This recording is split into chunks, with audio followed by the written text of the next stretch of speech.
ముందుగా అందరికీ నమస్కారం. ప్లస్ అందరికీ so sorry, sincere apologies. Traffic వల్ల లేట్ అవడం వల్ల వెంటనే స్టార్ట్ చేయలేకపోయాం. అండ్ లయ సుంకర సమర్పించు సుంకర మధుమురళి గారు ప్రొడ్యూస్ చేసిన ఖడ్గం 22 సంవత్సరాల తర్వాత ఇంకొకసారి రిలీజ్ అయిన సందర్భంగా ఒకసారి ట్రైలర్ మీకు చూపించి 18వ తారీఖున రిలీజ్ అవుతుందని, మీ అందరికీ నచ్చుతుందని ఆశిస్తూ ఫస్ట్ షఫీ మాట్లాడతాడు. పాత్రికేయ మిత్రులకు, అలాగే ఈరోజు సభను అలంకరించిన మీ ప్రియమైన దర్శకులు కృష్ణవంశీ గారికి, అలాగే డైనమిక్ హీరో శ్రీకాంత్ గారికి, అన్ని రకాల పాత్రలను అవలీలగా చేసే మన శివాజీ రాజా గారికి, ఇక్కడ విచ్చేసిన మీ అందరికీ ఈరోజు ఖడ్గం 22 సంవత్సరాల తర్వాత మళ్ళీ రిలీజ్ చేయాలని ఒక చిన్న అభిప్రాయంతో మేము ముందుకు వచ్చాము. ఒక యాక్టర్గా నాకు ప్రత్యేకంగా ఇది నా మొదటి చిత్రం కావడము. నేషనల్ స్కూల్ ఆఫ్ డ్రామాలో చదివిన తర్వాత 7 years తర్వాత నేను ఒక మంచి రోల్ కోసం నేను వేచి చూస్తున్నప్పుడు 7 సంవత్సరాల వనవాసం తర్వాత దొరికిన మొదటి చిత్రం నా కోసం ఖడ్గం.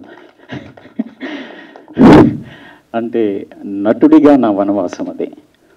తెలంగాణ ఆంధ్ర సంయుక్తంగా ఉన్నప్పుడు ఇక్కడ తెలుగు ఫిల్మ్ ఇండస్ట్రీలో national school of drama New Delhi ఒక ఇన్స్టిట్యూట్ ఉంది, యాక్టింగ్ ఇన్స్టిట్యూట్ మన ఇండియాలో ఉంది అన్న సంగతి 7 years తర్వాత నేను వచ్చి టాలీవుడ్లో ప్రయత్నాలు చేస్తున్నప్పుడు నాకు ఒక పెద్ద ఎడారిలో వయాసిస్సులాగా కనిపించిన వ్యక్తి కృష్ణవంశీ గారు. ఎలా అంటే నేషనల్ స్కూల్ ఆఫ్ డ్రామా అంటే జస్ట్ ఏంటది, ఎక్కడ చదువుకున్నావు నువ్వా అన్న ఒక రియాక్షన్స్ ఎక్కువగా, ఏంటది, ఏం ఇన్స్టిట్యూట్, ఏం నేర్పిస్తారు అక్కడ అని ఇలాంటి చాలా రకాలైనటువంటి మాటలు నాకు వినిపించాయి. అలాంటిది నాకు వంశీ గారు, అరే నేషనల్ స్కూల్ ఆఫ్ డ్రామానా, సరే నువ్వేం చేయగలుగుతావు, ఏం చేస్తావు అన్నప్పుడు ఏదో ఒక రకంగా ఆయనతో ముడిపడి ఆయనతో ప్రయాణం చేయాలనేసి. అంటే ఒక వ్యక్తి నేషనల్ స్కూల్ ఆఫ్ డ్రామా గురించి తెలుసు, అక్కడ నేను యాక్టింగ్లో ట్రైనింగ్ తీసుకున్నాను అంటే ఆ ఇన్స్టిట్యూట్ గురించి తెలుసు, ఆ ఇన్స్టిట్యూట్ ప్రత్యేకత గురించి తెలుసు నాకు. అసలు నేను ఆ సందర్భం ఎప్పుడు నా కళ్ళల్లో మెదులుతూ ఉంటుంది. అంటే ఎప్పుడు సినిమా గురించి ఆలోచిస్తూ ఉండే ఒక కదిలే ఒక కళాఖండాన్ని, ఒక కళాఖండంతో నిండిన ఒక వ్యక్తిని నేను కృష్ణవంశీ గారిని చూశాను. నేను నాకు ఒక గొప్ప అవకాశాన్ని, సందర్భాన్ని మీరు నాకు కల్పించారు ఏడీగా ఉన్నప్పుడు. Thank you so much. అది ఎప్పుడు నేను మర్చిపోలేను. నేను వేసే ప్రతి అడుగులో ప్రతిరోజు మీరు, ప్రత్యేకంగా రమ్యకృష్ణ గారు నాకు ఏడీగా ఉన్నప్పుడు చాలా సందర్భాల్లో నాకు హెల్ప్ చేశారు, చాలా సపోర్టివ్గా నిలిచారు. అలాగే యాక్టింగ్ టెక్నిక్స్ గురించి కానీ, యాక్టింగ్ మెథడ్స్ గురించి కానీ చాలా సందర్భాల్లో నేను రమ్యకృష్ణ గారు చాలా సందర్భాల్లో మాట్లాడుకోవడం జరిగింది. అది కూడా నేను ఎప్పుడు మర్చిపోలేను. ఇలా చాలా కథలు ఉంటాయి. ఇంకా శ్రీకాంత్ గారు అయితే మొదట మేము స్టార్టింగ్ చేస్తున్నప్పుడు ప్రిపరేషన్లో ఆయన క్యారెక్టర్ ప్రిపరేషన్లో కొన్ని రిహార్సల్స్ అవన్నీ చేశాము కెమెరాతో. అవి ఆ సందర్భాలు కానీ, అలాగే మిగతా యాక్టర్స్కి ప్రిపరేషన్స్ అంటే లైక్ ఆ సీన్ మాకు బాగా గుర్తు. అది సోనాలి బింద్రే గారిని కాల్చడం అవన్నీ ప్రత్యేకంగా అప్పుడు నాకు మీరు ప్రత్యేకంగా తిట్టు నాకు అది అవార్డు లాగా పనిచేసింది. అరే ఈ నా కొడుకు ఎవరు ఎక్కడి నుంచి తీసుకొచ్చారు అది నేను అంటే ఇలాంటివి కొల్లలుగా మన దగ్గర విషయాలు ఉన్నాయి. నేను ప్రత్యేకంగా ఈరోజు ఇలా చెప్పుకుంటూ వెళితే ఈ సందర్భము సమయం సరిపోదు, చాలా విషయాలు ఉన్నాయి.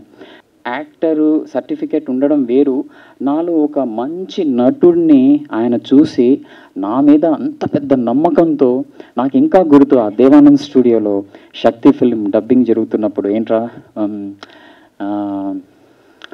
ఒక సినిమా ఉంది చేయబోతున్నాను, ఒక 4 సీన్లు ఉంటాయి అని నాకు అట్లా బయట మనం నిలబడి అందరూ ఉన్నారు, అది నాకు ఇంకా గుర్తు. నేను ఎప్పుడు తప్పకుండా చేస్తాను సార్, ఎందుకు చేయను, 4 సీన్లు ఏంటి, ఒక్క సీన్ అయినా చేస్తాను అనేసి నేను అనడము. అక్కడి నుంచి మొదలైన మా ప్రయాణము ఇంకా కొనసాగుతూ ఉంది. అప్పుడప్పుడు మాట్లాడుకుంటూ ఉంటాము. నిన్న కూడా ప్రత్యేకంగా చాలా ఇంటికి వెళ్ళి నేను మాట్లాడడం జరిగింది. నేను ఎప్పుడు నా జీవిత కాలంలో నేను మర్చిపోలేని సందర్భం అది sir. Thank you so much, love you sir, love you. First offer చేసినప్పుడు శ్రీకాంత్కి, ప్రకాష్కి, రవికి అందరికీ పెద్ద పెద్ద క్యారెక్టర్లు ఇచ్చి నాకు చిన్న క్యారెక్టర్ అంటావా, నేను చేయనని చెప్పి వెళ్ళిపోయాడు. సో అందుకని పగబట్టి అర్ధరాత్రి 12:30కి ఫోన్ చేశాను, అరగంటలో నువ్వు ఇక్కడ రావాలి, రాక్ క్యాజువల్లో షూట్ చేస్తున్నావు, హాఫ్ అన్ అవర్లో అంటే పడుకుని నిద్రపోతున్నాడు పాపం, ఏం చేస్తావు తెలియదు, నువ్వు రా అన్నాడు. అంటే నా క్యారెక్టర్ అంటే పెరిగిందా అన్నాడు. పెరగలేదు, అలాగే ఉంది, రా వచ్చి పొద్దున వరకు చేసాడు పాపం. So thank you Shivaji. But చేసిన ఒక్క సీన్ కూడా అద్భుతంగా చేసి. Love you Vamsi. పాత్రికేయ మిత్రులకు, ఎలక్ట్రానిక్ మీడియా వారికి, ఇక్కడికి విచ్చేసిన శ్రీకాంత్ గారు, కృష్ణవంశీ వాళ్ళ అభిమానులకి నా హృదయపూర్వక నమస్కారాలు. ఒక సినిమాలో నా క్యారెక్టర్ ఉన్నట్టు ఇంకో సినిమాలో ఉండదు. నిన్న కాక మొన్న 1 month బ్యాక్ మొరారి పండుగ చేసుకున్నాం. ఇప్పుడు పండగ ఖడ్గం పండుగ. ఈ సినిమా గురించి ఆయన చెప్పారు. ఆయన ఏదన్నా చెప్తే అంటే ఆయన ఆ వ్యక్తిని సాటిస్ఫై చేయడం అన్నది చాలా కష్టం. చాలా కష్టం అంటే సముద్రం సినిమా అనుకుంటా, శ్రీహరి, రవితేజ, నేను పరిగెట్టాలి, ఈ రోజు వరకు సాటిస్ఫై చేయలేకపోయాను. నువ్వు లేట్గా పరిగెత్తేవారు అంటాడు. ఇప్పటికీ కూడా అన్ని సంవత్సరాలు అయిపోయింది సినిమా. అందుకనే తన సినిమాల్లో మాకు పేరు రావడానికి మెయిన్ కారణం ఏంటంటే ఒళ్ళు దగ్గర పెట్టుకు చేయటమే. ఈ ఖడ్గం సినిమా కూడా ఫస్ట్ నేను చేయనని చెప్పా. వాళ్ళందరికీ ఇన్ని రోజులు ఉన్నాయి, నాకేమో 1 డేనా 2 డేనా అని. లాస్ట్ ఒక రోజు ఫోన్ చేసి రమ్మంటే ఇంట్రెస్ట్ లేకుండానే వచ్చాను. కానీ నేను చేసిన 500 సినిమాల్లో నాకు గుర్తుండిపోయే సినిమాలు 2. ఆ 2 కృష్ణవంశీ సినిమాలు ఒక్కొక్క రోజు చేశాను. ఒకటి మా అమ్మ పేరు నాంచారమ్మ అంట. ఇప్పటికీ నన్ను అడుగుతూనే ఉంటారు ఎక్కడికి వెళ్ళినా కూడా. నిన్న కాక మొన్న ఏదో తెలంగాణ అవుట్డోర్ వెళ్తే అక్కడ అడుగుతున్నారు, సార్ మీ నాంచారమ్మ డైలాగ్ నాకు చాలా ఇష్టం సార్ అని. అది ఓన్లీ హాఫ్ అన్ అవరే చేయడం జరిగింది. ఎంత దుర్మార్గుడు అంటే షూటింగ్ జరుగుతుంది, చంద్రలేఖ అనుకుంటా, సరదాగా చూడటానికి వెళ్తే సాంగ్లో పెట్టి నన్ను ఒక రోజంతా సాంగ్ తీశారు నా మీద ఉత్తేజ్ మీద. అలాగే ఏ రోజు థ్యాంక్స్ చెప్పలేను వంశీ, నువ్వు లేకపోతే నేను లేను ప్రత్యేకించి. అంటే అవకాశం నాకు మన మొరారికి కూడా చెప్పుకోవడానికి కుదరలేదు, ఇప్పుడు కుదిరింది. Love you Vamsi, thank you so much. అలాగే మా బావ గురించి ఎంత చెప్పినా తక్కువే. 120 సినిమాలు చేసిన శ్రీకాంత్ ఇప్పటికీ మొదటి సినిమా చేసినట్టే ప్రిపేర్ అవుతుంటాడు. ఇంట్లో దగ్గర చూస్తాం కాబట్టి మాకు తెలుస్తుంది. ఇంట్లో నుంచి బయలుదేరిన దగ్గర నుంచి వచ్చే వరకు ఫస్ట్ సినిమా చేస్తున్నాడు. ఇదే నా మొదటి సినిమా. అందుకనే ఇంత లాగు కెరీర్. తన తర్వాత ఎంతమంది హీరోలైనా కూడా మా కళ్ళ ముందు వెళ్ళిపోయారు తప్పితే తనతో పాటు సమ్మానంగా వచ్చి ఉండారు. గ్రేట్ బావా, గ్రేట్. వంశీ అంటే ఎంత ఇష్టం అంటే తెలుగు సినిమా ఒకటి దాంట్లో నేను లేను, అది తమిళ్లో తీస్తున్నాడు.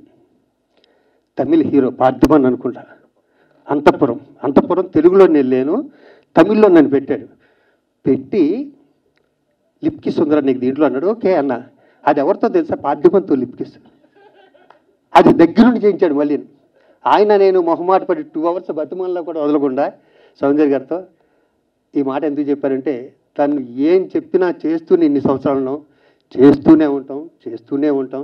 వంశీ మళ్ళీ సూపర్ డూపర్ హిట్ కొట్టాలి, ఇలాంటి ఫంక్షన్ చేసుకోవాలి. Thank you Vamsi, love you once again, thank you. ఈ సినిమా త్వరలో రిలీజ్ అవుతుంది 18th.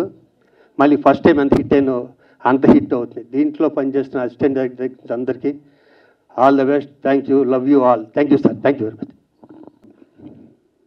కరెక్ట్గా 22 years, అప్పుడే 22 years అయిపోయిందా అనిపిస్తుంది. ఎందుకంటే ఖడ్గం ఇప్పుడు చూసినా ఏదో ఫ్రెష్గా ఫీల్ అవుతూ ఉంటాం. ప్రతి ఆగస్టు 15కి కానీ గాంధీ జయంతికి కానీ ఎప్పుడు కూడా టీవీలో చూసి మళ్ళీ చాలాసార్లు చూడడం జరిగింది. నా సినిమాల్లో ద బెస్ట్ ఫిలిం ఇప్పటికి చాలామంది అడుగుతూ ఉంటారు, ఖడ్గం లాంటి ఫిలిం తీయండి తీయండి అని. ఎక్కడ తీస్తాం ఇప్పుడు? తీయలేము. ఎందుకంటే అది ఒకటే వస్తుంది, పీస్, మాస్టర్ పీస్. నా లైఫ్లో నేను ఎప్పటికీ మర్చిపోలేని ఈ సినిమా మళ్ళీ అక్టోబర్ 18న రిలీజ్ చేయడం చాలా సంతోషంగా ఉంటుంది. ఎందుకంటే జనరేషన్స్ మారిపోతూ ఉంటాయి. 20 ఇయర్స్కి జనరేషన్స్. ఇప్పుడున్న జనరేషన్కి ఎవరికి ఖడ్గం అంటే ఎవరో తెలియదు. ఎందుకంటే వాళ్ళు 20 ఇయర్స్ వచ్చేసి ఉంటాయి కాబట్టి ఆ యూత్కి ఎవరికి కూడా ఖడ్గం గురించి నాకు తెలియకపోవచ్చు. మళ్ళీ ఒక మంచి పేట్రియాటిక్ ఫిలిం, మంచి ఫిలిం మీ ముందుకు రాబోతుంది. డెఫినెట్గా ఒక మంచి సినిమా చూసిన అనుభూతి మీకు కలుగుతుందని నేను మనస్ఫూర్తిగా అనుకుంటున్నాను. డెఫినెట్గా ఇంకా వంశీ, అసలు ఈ సినిమా నాకు వచ్చేది కాదు, నన్ను వద్దన్నారు ప్రొడ్యూసర్ గారు. మధుమురళి ఫస్ట్ అంటే ఒకటి, అంతకుముందు నేను ఎప్పుడు ఫ్యామిలీ సబ్జెక్ట్ చేసేవాడిని. ఫ్యామిలీ సబ్జెక్ట్ చేస్తూ ఇంత పెద్ద దీంట్లో ఒక బ్యూటిఫుల్ మంచి ఎమోషనల్ క్యారెక్టర్ చేయడం అనేది ప్రొడ్యూసర్స్కి కూడా డెఫినెట్గా వంశీ ధైర్యం చేసి నాకు ఇచ్చాడు. కానీ అంతే కదా వంశీ, ఫస్ట్ వద్దన్నాడు కదా. శ్రీకాంత్ కాకుండా వేరే వాళ్ళు అయితే నేను సినిమా చేస్తానని చెప్పారు ఆయన.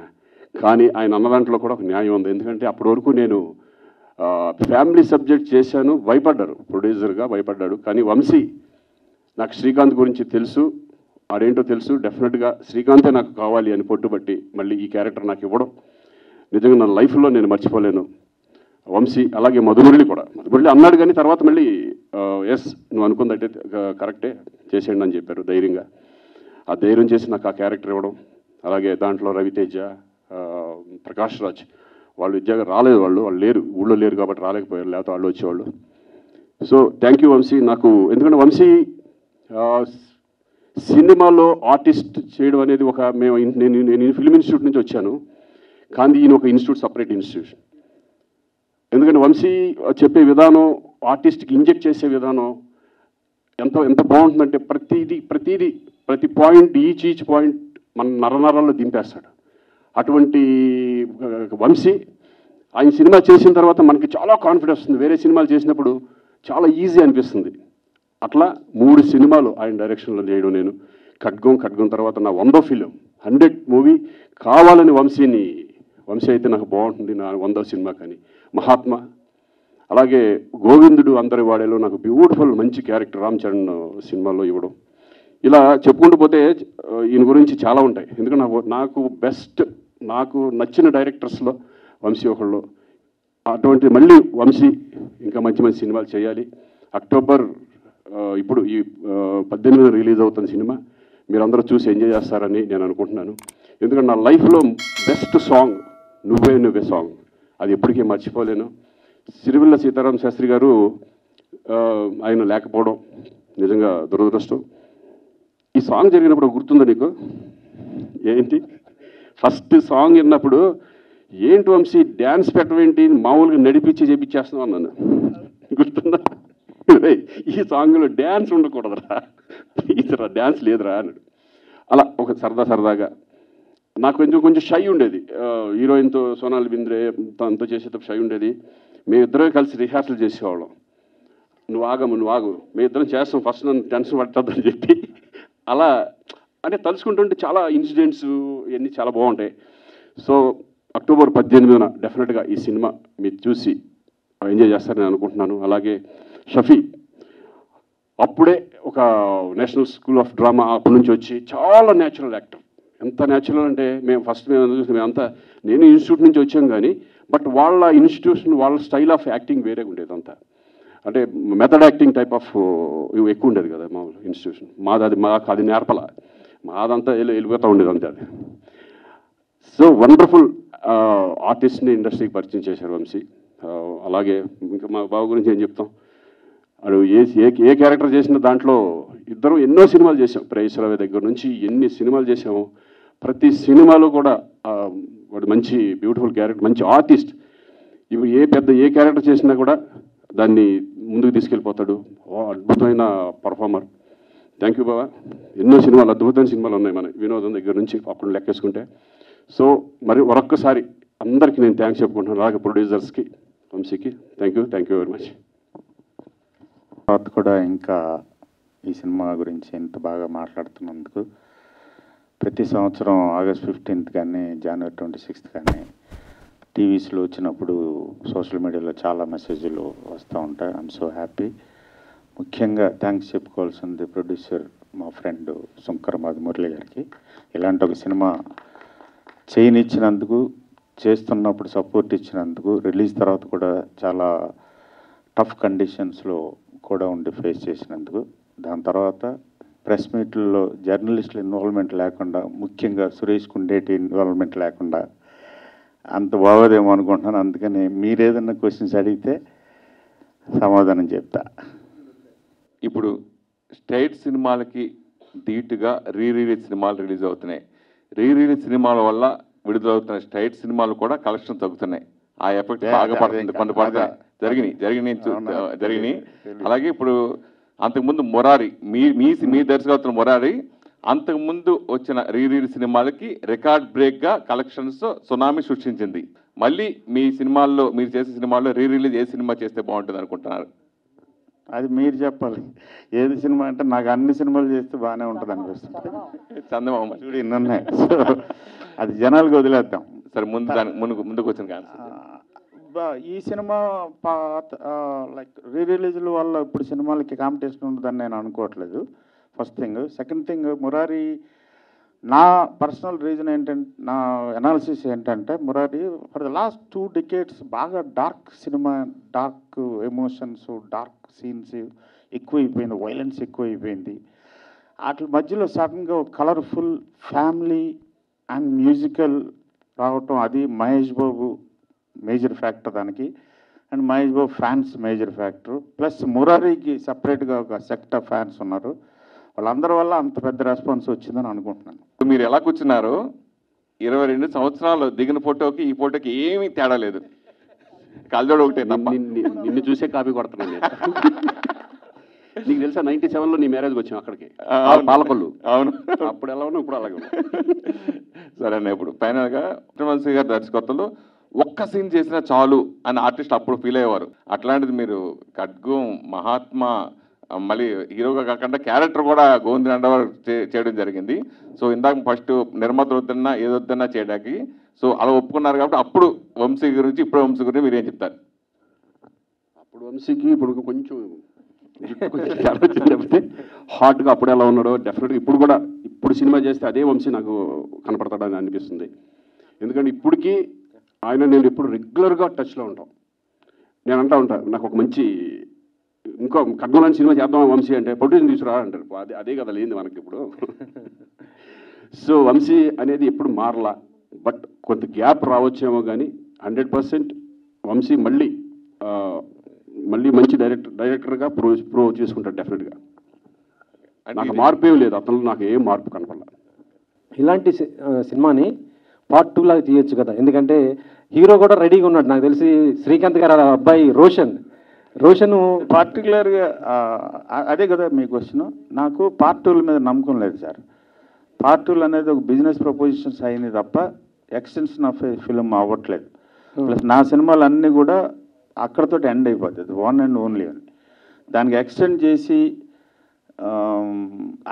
అదే దాంట్లో డ్వెల్లింగ్ అనేది నాకు ఆ స్కిల్ రాలా, ఆ క్రాఫ్ట్ తెలియదు నాకు. సినిమా అంటే ఒకటే సినిమా. సరే, పార్ట్ 2 కాకపోయినా అలాంటి సబ్జెక్టు మరి అది అలాంటిది వస్తుంది, నెక్స్ట్ ఇయర్ వస్తుంది. ఎవరితో వస్తుంది? అంతకంటే పెద్ద వస్తుంది. అక్కడే మీరు మళ్ళీ పొరపడబడి ఎవరితో ఖడ్గం ఎవరితో అనుకుని చేసామా, ఎవరో సబ్జెక్ట్ కరెక్ట్ అవుతారో. నాకు సబ్జెక్టే హీరో అండి, హీరోని బట్టి సబ్జెక్ట్ కాదు. నాకు అది రాదు, అదొక ఆర్ట్. అలాంటి ఆర్ట్ నాకు రాదు. సార్, నా పేరు హేమమాలిని అండి. Nice name.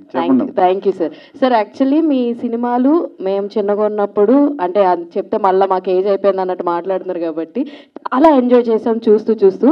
నాకు మీ సినిమాల్లో బాగా నచ్చేది ఏంటంటే ఖచ్చితంగా హీరోయిన్కి ఒక స్పెషల్ సాంగ్, హీరోయిన్ని చూపించే విధానం అన్నది కూడా చాలా అద్భుతంగా ఉంటుంది. మాకు లిటరల్లీ మేమందరం బాగా ఎంజాయ్ చేస్తాం. ఇప్పుడు ఇక్కడ ఉన్న చాలామంది యంగ్ ఫిలిం జర్నలిస్టులు, ఐ మీన్ ఉన్న వాళ్ళందరూ, మా అన్న కూడా అంట, సురేష్ అన్న కూడా అంట.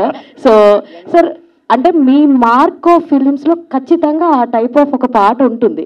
అంటే మీరు కావాలని ఇట్లా చెయ్యాలి అని చెప్పి అలా క్రియేట్ చేస్తారా, లేదంటే కథకి అది అవసరం అన్నట్టు పెట్టడం జరిగిందా? 50-50. నాకు అందరికి కూడా ఒక అమ్మాయి అనేది ఒక most beautiful creation of a God. So ఆటోమేటిక్గా దాన్ని రిప్రజెంట్ చేయడం కోసం సినిమాలో జరుగుతుంది. అండ్ ఇంకొకటి రీసెంట్గా చెప్తున్నటువంటి మురారి రీ రిలీజ్ ఏదైతే అయిందో అప్పుడు థియేటర్లో జరిగిన సందడి మీరు చూసారు. ఆల్మోస్ట్ ఫ్యాన్స్ ఏ తరహా రచ్చ అన్నది చేశారన్నది చూసారు కదా, మ్యారేజ్ ఏదైతే ఉందో. సార్ అది చూసిన తర్వాత what is your first feeling sir? ఏంట్రా ఇది? ఫస్ట్ ఆఫ్ ఆల్ మ్యారేజ్ అలా చేసుకోవడం చాలా తప్పు అనిపించింది, బాధ అనిపించింది నాకు. మన కల్చర్కి ఒక అర్థం ఉంది, ఒక పరమార్థం ఉంది, వెనకాల ఒక సెన్స్ ఉంది, ఒక కన్స్ట్రక్టివ్ థియరీ ఉంది, ఒక కన్స్ట్రక్టివ్ ఆలోచన ఉంది దాని వెనకాల. అది అంటే వాళ్ళకి తెలియక కొంత, ప్లస్ ఒక ఫ్యాన్సీ ఇమీడియట్ దీనికి పబ్లిసిటీ కొంత, కెమెరాలు సోషల్ మీడియాలో వచ్చిన తర్వాత దానివల్ల ఎక్కువ రియాక్ట్ అయ్యారు. God forbid them, God bless them, but that's wrong I feel.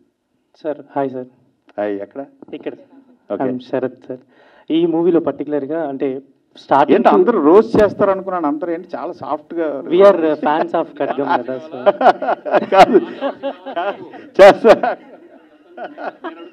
రండి సార్, శ్రీకాంత్ గారు రండి, మీరు రండి. చెప్పండి అమ్మా. యా, అంటే స్టార్టింగ్ టు ఎండ్ వరకు కూడా ట్రై కలర్స్ ని చాలా చోట్ల మీరు మ్యాచ్ చేయడానికి, అంటే మూడు కలర్స్ అది అంటే ఏమైనా ఐడియా పెట్టుకొని చేశారు? అంటే చాలా పర్టికులర్ ఫ్లాగ్ ని రిప్రజెంట్ చేద్దాం. ఖడ్గం అనేది మన భారతీయ జెండా అనేది ఒక ఖడ్గం అని, అది ఒక క్లాత్ కాదు, ఒక ఖడ్గం అని. దాని గురించి తప్పుగా మాట్లాడినా, తప్పుగా ఆలోచించినా, దాని పట్ల తప్పుగా ప్రవర్తించినా ఆ థాట్ ప్రాసెస్ ఒక ఖడ్గం అయ్యి మనల్ని వేసేస్తాను. ఆ ఉద్దేశంతో ఖడ్గం అని పెట్టింది టైటిల్. కృష్ణవంశీ గారు sir, so Khadgam first day first shoot experience, ఏ సీన్ ఫస్ట్ తీశారు? సో గుర్తుందా దాని గురించి ఏమన్నా? తిట్లు తిన్నాను ఫస్ట్ సీన్కి. సార్ ఫస్ట్ సీన్కి first shot early morning Charminar దగ్గర శ్రీకాంత్ను షఫీ చేజ్ మార్నింగ్ 3:30కి వెళ్ళి స్టార్ట్ చేసాం. 9:30 నుంచి శ్రీకాంత్ కొడతాడు అనుకున్నాను ఆ రోజు. అంటే తనకి ఆల్రెడీ పాపం నీ పెయిన్ ఉంది, నీ ఆపరేట్ అయింది. పొద్దున 4 నుంచి స్టార్ట్ అయితే ఈవినింగ్ వరకు పరిగెడతానే ఉన్నాం పాత బస్తీలో. నేనే పొరపాటున అన్నాను, నీ ఇష్టం పెట్టుకో, ఐఎమ్ రెడీ అన్నాను. ఆ మాట అంటాం అయిపోయాం. ఎక్కడెక్కడ పెట్టి ఎప్పుడు పరిగెత్తరా, సందులు పరిగెడతానే ఉన్నాను. నమస్కారం పెట్టి, అరే నీతో ఎప్పుడు నేను పెట్టుకోను. సార్ కృష్ణవంశీ గారు, నా ఇష్టం ఛానల్ నుంచి శివాజీరాజన్ అండి. 20 సంవత్సరాల నుంచి అల్లూరి సీతారామరాజు తీస్తారని నన్ను ఊరిస్తున్నారు సార్. అది ఎంతవరకు వచ్చింది? తీస్తారా, పోస్ట్ పోన్ చేస్తారా, ఉంటుందా, ఉండదా? డబ్బులు తీసుకుని వచ్చేయండి, రేపే చేశారు సార్. అదే ఏం రెడీ. శ్రీకాంత్ గారు మీకే. సో బేసిక్గా ఇందాక మీరు మాట్లాడుతూ నువ్వే అనే సాంగ్ మీకు ఎంత ఫేవరెట్ అన్నారు. అదే నువ్వు సో మీకే కాదు చాలా మందికి కూడా అది ఒక లవ్ యాంథమ్ లాగా వాళ్ళ లైఫ్ లో. సో ఇందాక మాట్లాడుతూ కొన్ని సీన్లు చేయడానికి నేను కొంచెం మొహమాటం, సిగ్గుపడ్డాను అనిపించింది. మాకైతే స్క్రీన్ మీద చూస్తున్నప్పుడు అది ఎక్కడ కనిపించలేదు. అంటే మీరు అంత బాగా చేశారు, మీరు అంత బాగా చేశారు. బట్ అంత చూసుకుని వెళ్ళలే నేను. అదేనే కాదు, నాకు కొంచెం మొహం ఎక్కువ. సార్ తీసుకున్నారు సార్ మొత్తం ఆ సాంగ్ చేయడానికి ఎన్ని టేక్స్ తీసుకున్నారు? టేక్లు అంటూ ఏం లేదు, రిహార్సల్ ఈయంతో చేసేవాడిని. ఫస్ట్ అనేవాడు సింగిల్ టేక్స్. ఇప్పుడు ఆ సాంగ్స్ మాంటేజ్ సాంగ్స్ అంటారు బేసిక్గా, కొరియోగ్రాఫ్డ్ సాంగ్స్ కాదు, ఐ మీన్ స్టెప్స్ తోటి ఉన్న సాంగ్స్ కాదు. అందుకని కొరియోగ్రాఫర్ లేకుండా నేనే నా సినిమాలో చాలా పాటలు నేనే చేస్తాను. 3 days చేసాం, వియన్నాలో చేసాం. సో ప్రతి షాట్ ఫస్ట్ కన్సీవ్ చేసిన తర్వాత శ్రీకాంత్ తోటి, నేను శ్రీకాంత్ని, నువ్వు సోనాల్ బెంద్రే అని చెప్పి మేమిద్దరం చేసి, ఆ తర్వాత ఇప్పుడు నేను సోనాల్ బెంద్రే, నువ్వు శ్రీకాంత్ చేయరా అని మేమిద్దరం చేస్తుంటే ఆ అమ్మాయి చూసి సోనాలి మా ఇద్దరిని తిట్టి అప్పుడు తను చేసారు. అలా చేసాం సాంగ్ అని. సో బాగా తనకి ఇంట్రోవర్ట్ కొంత, షైనెస్ కొంత, ప్లస్ గర్ల్స్ అనగానే కొంచెం చాలా ఇంటిమేట్గా ఉంటాయి షార్ట్స్. సో అవన్నీ సిగ్గుపడుతూ ఉండేవాడు. దాన్ని కొంచెం ఓవర్కమ్ చేయడానికి ఒక టైం పడుతుంది కదా. షఫీ గారు షఫీ గారు బ్లెస్సింగ్ లా ఉంది అనిపించింది అన్నారు కదా, ఏంటి ఆ మాట ఏమైనా చెప్పచ్చా బయటికి మీడియా, లేకపోతే అది మనసులోనే? ఆ మాట అమ్మ ఏంట్రా ఇంత ఇదిలో ఉన్నాడని అనే అర్థం ఏంటంటే అంత ఇన్వాల్వ్ అయిపోయి చేస్తున్నాడని. అంటే యాక్టింగ్ అనేది మేమంతా మామూలుగా జనరల్గా అంత అదే దాంట్లో ఉంటాడు. ఇంత మూర్ఖుడు ఏంటారా బాబు, ఈడేమంటారా బాబు, ఆ ఉద్దేశంలో అన్నాం అనమాట. అదేం తిడతాం కాదు, యాక్టర్గా ఇంత పర్ఫెక్షన్ అంత ఇన్వాల్వ్మెంట్తో చేస్తున్నాడు, ఏమో ఎక్కడి నుంచి తీసుకొచ్చారా బాబు ఇతన్ని అనే టైప్ ఆఫ్ ఉద్దేశం అంతే. షఫీ గారు, ఈ సినిమా రిలీజ్ అయిన తర్వాత మీ మీద మాత్రం బీభత్సమైన కోపం అసలుకి జనాలకి కానీ అసలుకి బయట కూడా అసలుకి మీ మీద అటాక్లు కూడా జరిగే అవకాశం ఉందంట ఉంది అసలుకి. అంటే అంత బాగా జీవించారు నిజంగా, అంటే ఆ క్యారెక్టర్ అంతా ఉంది కదా, మీకు ఎలా అనిపించింది సార్ ఫస్ట్ మీ ఆ సినిమా చేస్తున్నాం? అవును, అలా కూడా 2-3 సందర్భాల్లో చాలామందికి కోపం వచ్చింది. ఈవెన్ అప్పుడు ప్రత్యేకంగా ఒక స్పెషల్ షో ఏర్పాటు చేశారు ఎవరికి, మన అప్పుడు కొంత అంటే ఫిల్మ్ రిలీజ్ అయ్యాక కొన్ని ఒడిదుడుకులు వచ్చాయి, కొన్ని చోట్ల నుంచి అబ్జెక్షన్స్, కొన్ని బ్యాన్ చేశారు, కొన్ని చోట్ల ఒకరిద్దరు చనిపోయారు, చాలా విచారకరం. అప్పుడు ఏంటంటే స్పెషల్గా ఒక షో వేశారు. అప్పుడు హోమ్ మినిస్టర్ దేవేందర్ గౌడ్గా ఆయన ఇతను నిజంగానే పాకిస్తాన్ నుంచి తీసుకొచ్చారా అన్నమాట.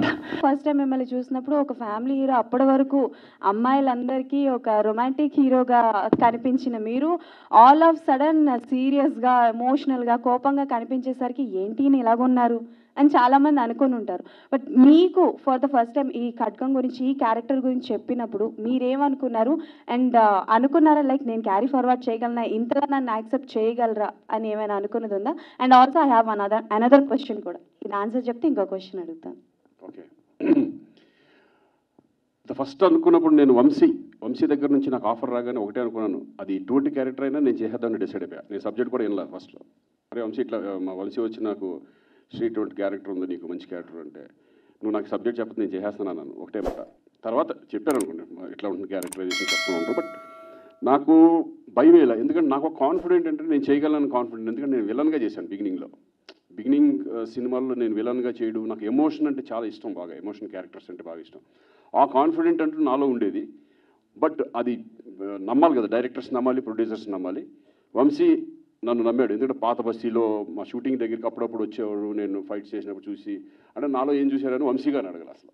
ఎందుకంటే ఆయన నా మీద డెఫినెట్గా శ్రీకాంత్ చేస్తాడని ఒక కాన్ఫిడెంట్తో నాకు ఆ క్యారెక్టర్ రావడం జరిగింది. నా లైఫ్లో గుర్తుండిపోయే క్యారెక్టర్. ఓకే, సో ఖడ్గం మూవీ రిలీజ్ అయిన తర్వాత ప్రకాష్ రాజ్ గారి క్యారెక్టర్, మీ క్యారెక్టర్ అండ్ అలాగే రవితేజ గారి character 3 pillars of the movie అనొచ్చు. బట్ మీకు అపార్ట్ ఫ్రమ్ యోర్ క్యారెక్టర్ వాళ్ళిద్దరిలో ఏ క్యారెక్టర్ వచ్చుంటే బాగుండేది, ఆర్ నేను చేస్తే ఇంకా బాగుండేది అని అనిపించింది? నా క్యారెక్టర్ నాదే, రవితేజ క్యారెక్టర్ రవితేజనే, వాడే చేయాలి ఆ క్యారెక్టర్. ప్రకాష్ రాజే చేయాలి యాక్చువల్గా, ఎందుకంటే వాళ్ళకు ఉంటుందిగా విజన్ ఎలా ఎవరికైతే బాగుంటుంది. బట్ నేను ఆ క్యారెక్టర్ నేను ఊహించుకోలేను, ఎందుకంటే నా క్యారెక్టరే నాకు బాగా నచ్చిన క్యారెక్టర్. నాకైతే రవితేజ క్యారెక్టర్, అలాగే ప్రకాష్ రాజ్, ముగ్గురిది equal character. Okay done, thank you అండి, థ్యాంక్ యూ సో మచ్.